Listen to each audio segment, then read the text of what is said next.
الحمدللہ رب العالمین والصلاة والسلام علی سید الانبیاء والمرسلین اما بعد فاعوذ باللہ من الشیطان الرجیم بسم اللہ الرحمن الرحیم۔ السلام علیکم ورحمۃ اللہ وبرکاتہ۔ جیسا کہ آپ سب جانتے ہیں، مدرسہ صراط مستقیم کی جانب سے محرم الحرام کے مہینے کے متعلق ایک انفارمیٹیو سیریز آپ کے سامنے پیش کی جا رہی ہے، جس میں پچھلی ایپیسوڈز میں ہم مختلف ٹاپکس پر کلام کر چکے ہیں۔ آج ہم پیغام کربلا کے بارے میں کچھ جانیں گے۔ جیسا کہ ہم سب جانتے ہیں کہ محرم الحرام میں کربلا کے میدان میں ایک عظیم واقعہ پیش آیا تھا، اور اس واقعہ کربلا کی شدت کا اندازہ تو ہمیں تب ہوگا نا جب ہمیں معلوم ہوگا کہ یہ واقعہ ہوا کس کے ساتھ تھا۔ یہ واقعہ آقا علیہ السلام کے نواسے، جنت کے شہزادے حضرت بی بی فاطمہ، حضرت علی رضی اللہ تعالیٰ عنہ کے پھول حضرت امام حسین رضی اللہ تعالیٰ عنہ کے ساتھ پیش آیا تھا۔ اور اس واقعے کی عجیب بات یہ ہے کہ حضرت جبرائیل علیہ السلام نے آقا علیہ السلام کو اس واقعے کا بتا دیا تھا کہ حضور، میدان کربلا میں حضرت امام حسین رضی اللہ تعالیٰ عنہ کو شہید کیا جائے گا۔ بی بی فاطمہ کو یہ معلوم تھا، حضرت علی کو یہ معلوم تھا، مگر کسی نے یہ دعا نہ کی کہ یا اللہ یہ امتحان ٹال دے، یہ مصیبت حسین پر نہ آئے۔ سارا گھرانہ اس امتحان کے لیے تیار تھا۔ میسج کیا ملتا ہے اس سے؟ برسوں سے علماء کرام ہمیں واقعہ کربلا سناتے آ رہے ہیں، لیکن اس واقعے سے ہم نے سیکھا کیا؟ تبدیلی کیا آئی ہمارے اندر؟ پہلا سبق کہ امتحان کا معلوم تھا، لیکن تیاری تھی وہاں پیش ہونے کی۔ شکوے نہ کیے، شکایات نہ کی، کمپلین نہیں کی، بلکہ وہاں میدان میں لاشیں گرتے ہوئے دیکھی لیکن کمپلین نہیں کی۔ اور آج ہمارے اوپر تھوڑی سی مصیبت آ جائے، تھوڑی سی پریشانی آ جائے، تھوڑا سا بزنس ڈاؤن، تھوڑا سا فیملی ایشو، تھوڑا سا ڈاکیومنٹ کا مسئلہ، شکوے، شکایت۔ تو پہلا سبق تو یہ لینا کہ زباں پر شکوے رنجو علم لایا نہیں کرتے، زباں پر شکوے رنجو علم لایا نہیں کرتے، نبی کے نام لیوا غم سے گھبرایا نہیں کرتے۔ مشکلیں تو آئیں گی، مجھے بتائیں نا کہ کون ہے جو کھڑے ہو کر یہ کہہ دے کہ مجھے کوئی پرابلم نہیں ہے، میرے ساتھ کوئی پریشانی نہیں ہے۔ سب کے ساتھ کوئی نہ کوئی ایشوز ہوتے ہیں، لیکن ان پر ہمیں صبر کرنا ہے، کیونکہ اللہ تعالیٰ نے ہمیں نعمتیں زیادہ دی ہیں، اور مشکلیں وہ تو کبھی کبھی آتی ہیں، بس اس مشکل کے ٹائم کو نکال لیں، اس کے بعد تو راحت ہی راحت ہے۔ ایک واقعہ ہے کہ ایک بزرگ تھے، ان کے پاس ایک شخص آیا اور کہنے لگا حضور مجھے تو اللہ تعالیٰ نے کچھ دیا ہی نہیں۔ حضور نے فرمایا اچھا کچھ نہیں دیا؟ کہنے لگا ہاں کچھ نہیں دیا۔ تو وہ جو بزرگ تھے انہوں نے کہا کہ اچھا ایک کام کرو، اپنا ایک ہاتھ دے دو اور اس کے بدلے 10 لاکھ لے لو۔ کہنے لگا حضور ایک ہاتھ کے بغیر زندگی کیسے گزاروں گا؟ فرمایا اچھا چلو ایک کام کرو، ایک آنکھ دے دو 10 لاکھ لے لو۔ کہنے لگا حضور ایک آنکھ کے بغیر زندگی کیسے گزاروں گا، دیکھوں گا کیسے؟ کہا اچھا چلو ایک کان دے دو 10 لاکھ لے لو۔ کہنے لگا حضور ایک کان کے بغیر زندگی کیسے گزاروں گا، سنوں گا کیسے؟ اسی طرح وہ گنواتے گئے اور وہ شخص منع کرتا گیا۔ ان بزرگ نے کہا کمال کے شخص ہو، اتنے کروڑوں کی پراپرٹی لے کے بیٹھے ہو اور کہتے ہو کچھ نہیں دیا۔ آج ہمارا بھی یہی حال ہے، ہمارے پاس آنکھ، ناک، کان، منہ، اللہ تعالیٰ کی تمام نعمتیں موجود ہیں، اللہ تعالیٰ نے ہمیں لاکھوں سے بہتر بنایا ہے، لیکن اس کے باوجود بھی تھوڑی سی مشکل، تھوڑی سی آزمائش، تھوڑی سی مصیبت پر ہم شکوے شکایت کرنے لگ جاتے ہیں۔ تو پہلا سبق تو کربلا کا یہ نا کہ مصیبت آئے گی، پریشانی آئے گی، آزمائش آئے گی، لیکن شکوے، شکایت، کمپلین کے بجائے ہمیں وہاں صبر کرنا ہے۔ اب امام حسین کوفہ گئے کیوں؟ آپ مدینہ منورہ میں پیدا ہوئے، وہیں آپ کی ساری لائف گزری، اور وہاں کے تمام لوگ آپ کی بہت زیادہ عزت کیا کرتے تھے، لیکن ہوا یہ کہ حضرت امیر معاویہ رضی اللہ تعالیٰ عنہ کی شہادت کے بعد یزید پلید نے اب تخت پہ قبضہ کیا، اور اس نے یہ حکم جاری کیا کہ سب لوگ میری بیعت کریں، اور شام کے کافی لوگوں نے یزید کی بیعت بھی کر لی، لیکن کوفہ کے لوگوں نے حضرت امام حسین رضی اللہ تعالیٰ عنہ کو خط لکھا کہ حضور ہم اس شریر کے ہاتھ پر بیعت نہیں کرنا چاہتے، ہم آپ کے ہاتھ پہ بیعت کرنا چاہتے ہیں، آپ یہاں تشریف لائیں، ہم آپ کے ہاتھ پر بیعت کریں گے۔ مدینہ شریف میں بھی کئی صحابہ کرام موجود تھے، انہوں نے بھی یزید کے ہاتھ پر بیعت نہ کی، اگر امام حسین رضی اللہ تعالیٰ عنہ یزید کے ہاتھ پر بیعت کر لیتے تو آپ کو مہینے کے لاکھوں لاکھوں روپے وظیفہ دیا جاتا، آپ کو تحف و تحائف سے نوازا جاتا، آپ کو ایک زبردست عزت دی جاتی تمام صحابہ کرام کے لیے، اور خاص الخاص امام حسین رضی اللہ تعالیٰ عنہ کے لیے اس نے بہت زیادہ آفرز دی تھی، کیونکہ وہ جانتا تھا کہ اگر امام حسین رضی اللہ تعالیٰ عنہ نے بیعت کر لی تو سارے لوگ ہی بیعت کر لیں گے، ظاہر ہے حضور کے نواسے ہیں، نبی کے نواسے ہیں، لیکن امام حسین رضی اللہ تعالیٰ عنہ جانتے تھے کہ اگر میں نے اس یزید کے ہاتھ پر بیعت کر لی تو اس کے تمام غلط کاموں کو تو سرٹیفکیٹ مل جائے گا نا کہ نبی کے نواسے نے بیعت کی ہوئی ہے تو ٹھیک ہے۔ اور کوفہ کے لوگوں کے مسلسل خط آپ کے پاس آ رہے تھے، آپ نے بے حد غمزدہ حالت میں مدینہ چھوڑا اور آپ مکہ تشریف لے گئے۔ مکہ میں بڑے بڑے صحابہ کرام آپ کے پاس تشریف لائے اور آپ کو وہاں جانے سے روکا۔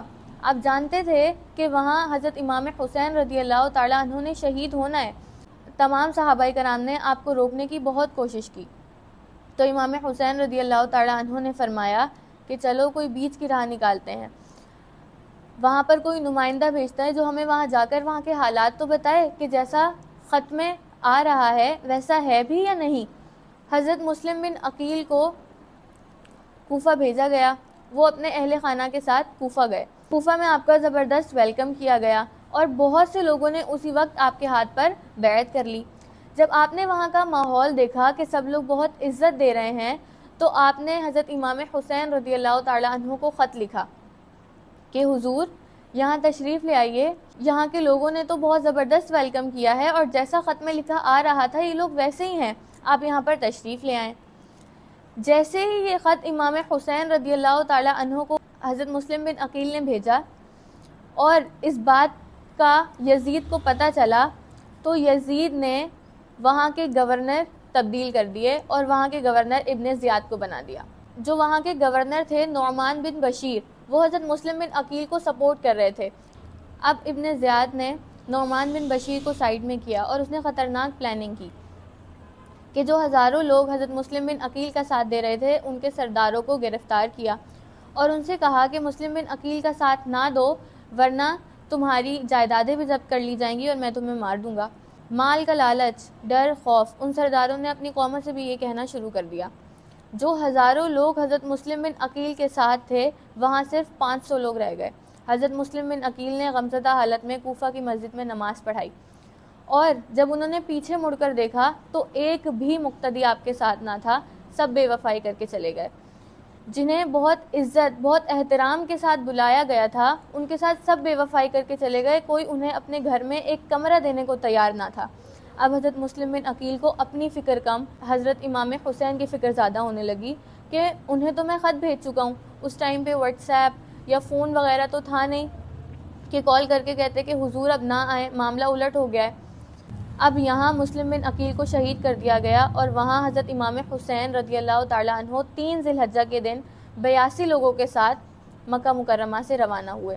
صحابہ کرام نے آپ کو روکنے کی کوششیں کی لیکن آپ نے فرمایا اگر قیامت والے دن وہ لوگ اللہ تعالیٰ کی بارگاہ میں کھڑے ہو گئے کہ اللہ تعالیٰ ہم تو بیعت نہیں کرنا چاہتے تھے، ہم نے تو امام حسین کو خط بھی لکھا تھا لیکن وہ ہی نہ آئے، حضرت امام حسین تمام حجت ختم کرنا چاہتے تھے، آپ 3 ذی الحجہ کے دن مکہ مکرمہ سے روانہ ہوئے۔ حضرت امام حسین اپنے کمفرٹ زون کو چھوڑ کر زندگی کے ڈیفیکلٹ دور کی طرف گئے۔ کیوں؟ کیونکہ نانا کے دین کی خدمت کرنی تھی۔ آج ہم کہتے ہیں کہ موسم خراب ہے، نماز پڑھنے کے لیے کیسے جائیں؟ ہم اپنے کمفرٹ زون سے نکلنے کے لیے تیار ہی نہیں ہیں نا، ہم دین کے لیے اپنے کمفرٹ زون سے نکلنے کے لیے تیار ہی نہیں ہیں۔ ہم کہتے ہیں ہم اہل بیت سے محبت رکھتے ہیں لیکن بتائیں نا ہم نے دین کے لیے کیا کیا؟ مال ہم نہیں دیتے، وقت ہم نہیں دیتے، ہم تو اپنے کمفرٹ زون سے ہی نہیں نکلتے دین کے خاطر۔ ہمیں تو اپنے کمفرٹ زون میں رہنا ہے، حالانکہ ہم حسینی ہیں، ہم کہتے ہیں کہ ہم اہل بیت کو ماننے والے ہیں لیکن ہم نے دین کے خاطر کیا کیا ہے؟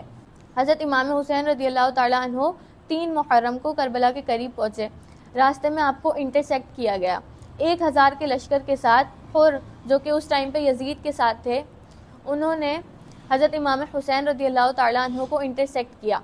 امام حسین نے کہا کہ مجھے کیوں روکا جا رہا ہے، مجھے تو خط بھیج کر بلایا گیا ہے۔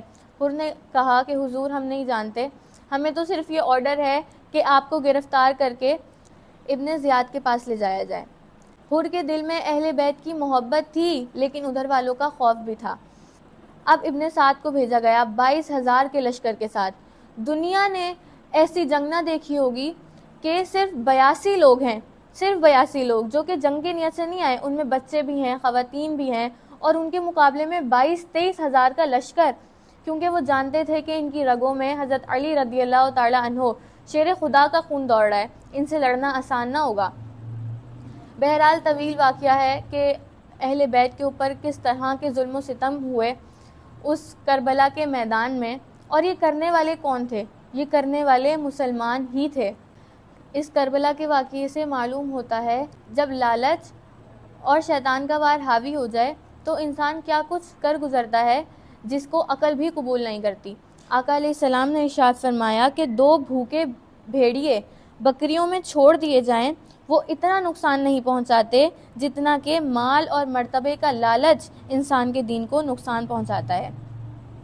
آج مسلمان اپنے آپ کو اہل بیت سے محبت کرنے والا کہتا ہے، لیکن مسلمان ہونے کے باوجود خنزیر کا گوشت بیچ رہے ہوتے ہیں، مسلمان ہونے کے باوجود شراب بیچ رہے ہوتے ہیں، مسلمان کہلاتے ہیں مگر حرام روزی کماتے ہیں۔ ذرا سوچیں نا، یہ کیسی اہل بیت سے محبت ہے۔ وہ جو یزیدی تھے انہیں کیا کہا گیا تھا؟ انہیں بھی تو یہی کہا گیا تھا نا کہ تمہیں گورنری دیں گے، تمہیں اتنے پیسے دیں گے، تمہیں اتنا مال دیں گے، تمہیں اتنا مقام دیا جائے گا، جاؤ جا کر امام حسین رضی اللہ تعالی عنہ اور ان کے گھر والوں کا سر معاذ اللہ کاٹ کر لے آؤ۔ انہیں بھی تو یہی مال کی لالچ تھی نا، مرتبے کی لالچ تھی۔ آج مسلمان ہو کر حرام کما رہے ہیں، مسلمان ہو کر خنزیر کا گوشت بیچ رہے ہیں، مسلمان ہو کر ہم یہ کام کر رہے ہیں اور اپنے آپ کو کہتے ہیں کہ ہم اہل بیت سے محبت رکھنے والے ہیں، ہم اہل بیت سے محبت رکھتے ہیں، ہم حسینی ہیں۔ ذرا سوچیں، مال کی لالچ میں حرام کام کرنا کیا یزیدی طریقہ یا حسینی طریقہ؟ ہم کہتے ہیں کہ ہم اہل بیت سے محبت رکھتے ہیں، ہمارے ہاں نیازیں بھی پکتی ہیں، منقبت بھی پڑھی جاتی ہے، پڑھیں اچھی بات ہے، نیازیں پکائیں اچھی بات ہے، لیکن کیا اہل بیت سے محبت کرنے کا صرف یہی ثبوت ہے کہ ہم نیازیں پکائیں، منقبت پڑھیں؟ اگر ہمارے سامنے حرام کام آ جائے، ہمیں پتہ بھی ہے کہ اس حرام کام کی طرف پیسے زیادہ ہیں، اس حرام کام کی طرف پیسے جلدی بنیں گے، اب یہاں ہمارا امتحان ہے کہ ہم حسینی طریقے کو اپناتے ہیں، ہم حسینی راستے پر چل رہے ہیں یا یزیدی راستے پر۔ آج ہماری راتیں کیسی گزرتی ہیں؟ ذرا محاسبہ کریں نا، ہماری راتیں گزرتی کیسے ہیں؟ تلاوت قرآن، نماز میں گزرتی ہیں، اللہ تعالیٰ کی فرما برداری کرتے ہوئے گزرتی ہیں، یا فلموں کے ساتھ ہماری راتیں گزر رہی ہوتی ہیں؟ اس دن بھی تو شب عاشورہ میں ایک خیمہ تھا جہاں پر تلاوت قرآن، نماز، اللہ تعالیٰ کے سامنے دعائیں ہو رہی تھی، اور ایک خیمہ تھا اللہ تعالیٰ کی نافرمانی اور شراب کی محفلیں ہو رہی تھی۔ ذرا اپنی راتوں کا محاسبہ تو کریں، ہماری راتیں اللہ تعالیٰ کی فرما برداری کرنے کے بجائے، نماز پڑھنے کے بجائے فلموں کے ساتھ گزر رہی ہوتی ہیں۔ اب ذرا سوچیں کہ ہماری راتیں یزیدی طریقے سے گزر رہی ہیں یا حسینی طریقے سے۔ ذرا سوچیں تو صحیح، یہ کیسی اہل بیت سے محبت ہے؟ ہم چاہتے ہیں کہ قیامت کے دن ہم ان کے پیچھے پیچھے جنت میں جائیں، لیکن اگر امام حسین نے، شہیدان کربلا نے ہم سے یہ پوچھ لیا کہ بتاؤ ہمارے نانا کے دین کے لیے کیا کیا تھا، کیا کیا ہمارے نانا کے دین کو بچانے کے لیے؟ ہم نے تو سر کٹا دیا لیکن کمپرومائز نہیں کیا۔ امام حسین نے کمپرومائز نہیں کیا نا، ایک ہی تو کمپرومائز تھا، کر لیتے، مان لیتے یزید کی بات، اور آج ہم روز کمپرومائز کرتے ہیں۔ ہم کہتے ہیں کہ کیا کریں جناب، کرنا پڑتا ہے، دوستوں کی خوشی کے لیے کرنا پڑتا ہے، بچوں کی شادی ہے، سب کرنا پڑتا ہے، لوگوں کو خوش کرنے کے لیے اللہ تعالیٰ کو ناراض کر دیتے ہیں۔ سوچیں نا، اگر امام حسین نے پوچھ لیا کہ کیا کیا تھا میرے نانا کے دین کے لیے، ہم کیا جواب دیں گے امام حسین کو؟ کہ ہم نے صرف کمپرومائز کیا تھا دین کے لیے، ہم صرف کمپرومائز کرتے تھے دوستوں کے لیے، فیملی کے لیے، اپنے بزنس کے لیے، اپنی اچھی زندگی کے لیے، اپنی اچھی لائف سٹائل کے لیے ہم کمپرومائز ہی تو کرتے آئے ہیں، ہر چیز میں کمپرومائز۔ امام حسین نے سر کٹا دیا لیکن کمپرومائز نہیں کیا۔ ذرا سوچیں کیا منظر ہوگا وہ کہ ہر چاروں طرف لاشیں ہیں، لیکن امام حسین نے ان لوگوں سے وقت مانگا، تھوڑا سا وقت، کس چیز کے لیے؟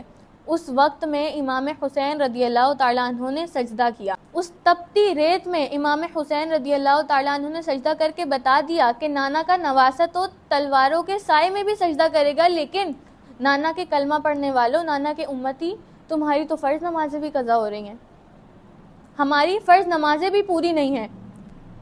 پوچھا جائے فجر کی نماز کیوں قضا تھی؟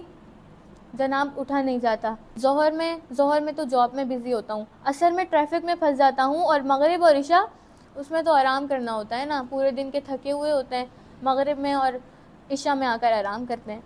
اب ذرا ایک مثال لیں، کسی کی 6 بجے کی فلائٹ ہو تو 4 بجے ایئرپورٹ پہ جا کر بیٹھ جائیں گے، 4 لوگوں کو بول کے سوئیں گے کہ بھائی میری اتنے بجے کی فلائٹ ہے، پہلے اٹھا دینا، یہ نہ ہو کہ فلائٹ مس ہو جائے۔ کبھی ہوا ہے کہ ہماری فلائٹ مس ہو گئی ہو؟ نہیں، لیکن ہماری نمازیں قضا ہو رہی ہوتی ہیں۔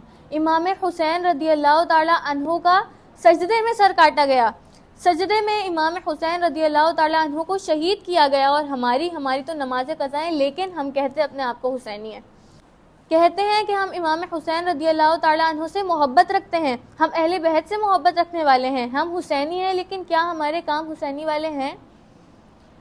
کیا ہم اپنی نمازیں بھی پوری پڑھتے ہیں؟ ہم نے دین کی خاطر آخر کیا ہے؟ اپنا مال، اپنا وقت، ہم تو کمپرومائز کرنے کو تیار نہیں ہیں، لیکن ہم حسینی ہیں۔ ذرا سوچے تو صحیح، یہ کیسے حسینی ہے؟ یہ کیسی اہل بیت سے محبت ہے کہ ہم تھوڑا سا کمپرومائز نہیں کر سکتے؟ ہماری نمازیں پوری نہیں ہیں۔ جب امام حسین رضی اللہ تعالیٰ عنہ کا سر کاٹا گیا اور آپ رضی اللہ تعالیٰ عنہ کا سر نیزے پر رکھا گیا، تو یہ آپ کی کرامت تھی کہ آپ کے لبوں پر تلاوت قرآن جاری تھا۔ آج مسلمان ہونے کے باوجود ہمارے گھر میں رمضان میں قرآن پاک کھلتا ہے اور رمضان میں ہی بند ہو جاتا ہے، اس کے بعد اب قرآن پاک کب کھلے گا؟ اگلے رمضان میں۔ بیٹی کو قرآن کے نیچے سے رخصت کرنا تو ہم نے لازم سمجھ لیا، لیکن اس قرآن میں اللہ تعالیٰ نے احکامات کیا دیے ہیں وہ پڑھنا ہم ضروری نہیں سمجھتے۔ قرآن پاک کو اونچی جگہ پر رکھ دیتے ہیں، اور پھر اونچی جگہ سے وہ قرآن پاک کب اٹھایا جائے گا، کب کھولا جائے گا، وہ قرآن پاک کب پڑھا جائے گا، کب سیکھا جائے گا اس قرآن کو؟ وہ امام حسین جن کو شہید کر دیا گیا، اس کے بعد بھی ان کے لبوں پر تلاوت قرآن جاری ہے، اور ہم اپنے آپ کو حسینی کہتے ہیں، اہل بیت سے محبت رکھنے والا کہتے ہیں۔ تو ذرا سوچیں کہ اس کربلا کے واقعے سے ہم نے سیکھا کیا، اس سے تبدیلی کیا آئی؟ دین کے خاطر امام حسین رضی اللہ تعالی عنہ نے سر کٹا دیا، لیکن ہم دین کے خاطر کیا کر رہے ہیں؟ ذرا سوچیں۔ ہم اپنا وقت دینے کو تیار نہیں ہیں، اپنا مال دینے کو تیار نہیں ہیں، لیکن کہتے اپنے آپ کو حسینی ہیں۔